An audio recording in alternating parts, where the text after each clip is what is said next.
Olá, colecionadores e seguidores do canal Coisa de Colecionador. Como vocês sabem, o nosso canal ele grava normalmente um short para anunciar algum título ou então para fazer um resumo muito rapidinho a respeito de um tema, de uma história, alguma coisa, mas depois nós fazemos um vídeo mais confortável em que eu posso colocar um pouco mais de detalhes a respeito do assunto, tá? Então, esse vídeo de hoje eu vou falar para vocês da linha Marvel Essenciais, a edição X-Men Extermínio, tá? Quem viu pode já ter visto o vídeo curtinho. Aqui eu vou falar um pouquinho mais, com um pouquinho mais de calma, vou inclusive conseguir respirar para falar um pouquinho. Mas eu acho importante. Primeiro, é claro, tem que fazer aquela charopada, pedir a vocês se inscrevam no canal, não deixem de comentar no vídeo, deixar a sua opinião, positiva, negativa, não tem a menor importância. Eu não estou concorrendo para dono da verdade, bom, pelo menos não esse ano. Ano que vem talvez eu concorra, mas esse ano eu não estou concorrendo. E também, logicamente, curta, se você gostar, se você não gostar, você bota lá um negativo. E também compartilhe, se você souber de alguém que tem interesse no assunto, é legal também compartilhar. Não esqueça das nossas lives, tá? Nossas lives no TikTok, que estão acontecendo quase que diariamente, tá? Falando mais ou menos dos mesmos assuntos. Vamos aqui, X-Men Essenciais, Extermínio, do Ed Brisson e do Pepe Larraz. Primeira coisa, por que eu resolvi adquirir isso daqui, né? Vocês sabem muito bem que eu tenho critérios muito pesados para pegar uma edição. E aqui a minha pegada foi o Pepe Larraz. Por quê? É um artista espanhol que eu gosto bastante. Não é dos meus 10 favoritos, mas é um artista que eu gosto bastante. E aí, como eu sempre estou dando uma oportunidade para X-Men, eu resolvi dar mais essa oportunidade. O Ed Brisson, para mim, não me disse nada, tá? E aí, o que acontece aqui com essa história? Essa história, na verdade, é uma conclusão de uma saga, de um arco de história, né? Atualmente se chama mais de arco de história, né? Antigamente chamava mais de saga. Eu prefiro o termo saga, para ser sincero. Que foi aquela iniciada pelo Brian Michael Bendis, esse sim, um dos meus autores favoritos, mas que teve uma participação, na minha opinião, bem desastrosa nos X-Men. O Brian Michael Bendis tem uma bagagem que eu considero excepcional, um currículo maravilhoso, no que ele fez primeiro com Alias, com Jessica Jones, que foi ele quem criou a Jessica Jones, a verdadeira Jessica Jones, foi ele quem criou. Depois no Demolidor e depois nos Vingadores, tudo dentro da Marvel. Ele fez um trabalho excepcional mesmo.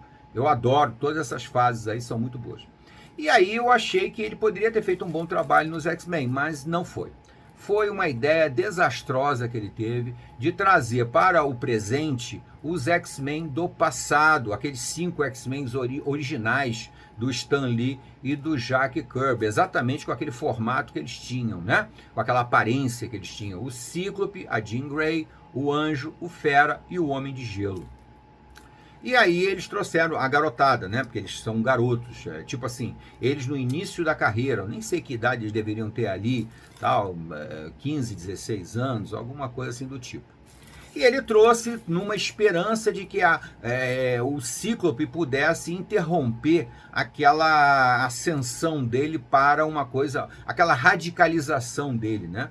O Cíclope vai se tornando um mutante radical. De certa forma, eu até costumo dizer que o Cíclope assumiu o lugar do Magneto. Enquanto que o Magneto teve as cores meio suavizadas, deixou de ser aquele mutante terrorista, né? O Cíclope aos poucos foi chegando lá. Não chegou a fazer terrorismo, mas chegou a ter atitudes muito, muito precipitadas, exageradas, expondo os X-Men, inclusive os mais jovens, a coisas muito perigosas, coisa que o professor Xavier jamais aceitaria. Chegou ao ponto mesmo de matar o professor Xavier, né? Naquela ânsia dele de acertar, na ânsia absurda de finalmente conseguir um espaço adequado para os mutantes no mundo, vira uma luta meio exagerada, né? É como a gente sabe que existem alguns grupos no mundo que tendem a um certo extremismo para atingir os seus objetivos, né? Que é o caso de alguns grupos de ecologistas, né? Ecologistas xiitas,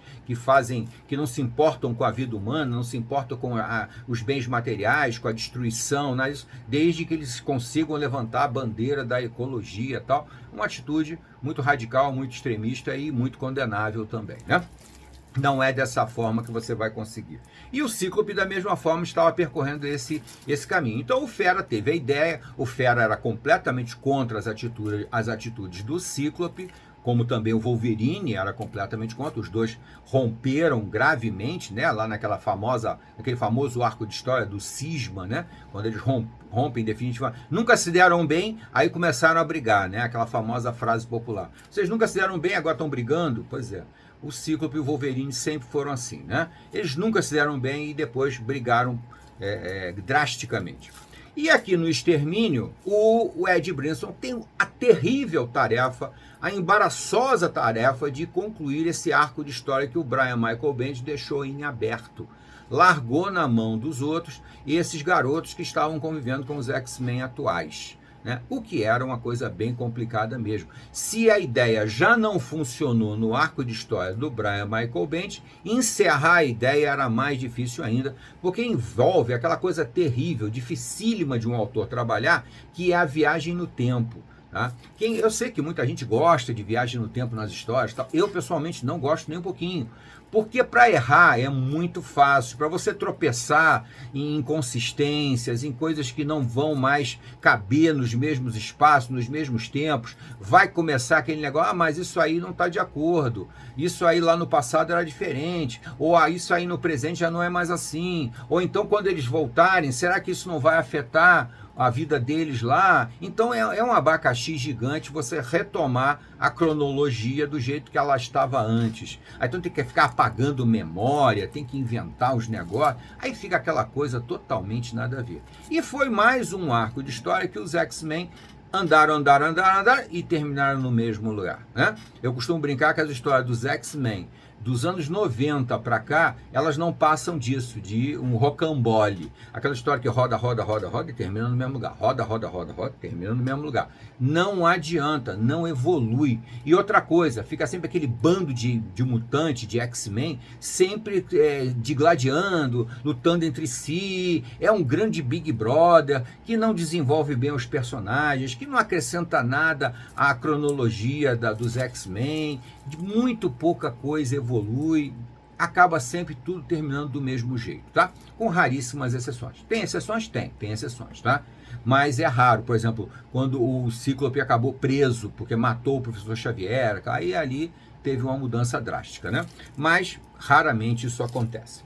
Então, Extermínio não é nada além disso. Extermínio é muito bom se você leu a fase dos garotos aqui no presente, se você acompanhou e se gostou, tá? Porque se você acompanhou, mas não gostou como eu, não vale a pena essa edição. Agora, se você leu, gostou, então vale a pena você pegar o X-Men Extermínio para saber como é que fecha a história dos X-Men originais convivendo com os X-Men atuais. Tá bom, gente?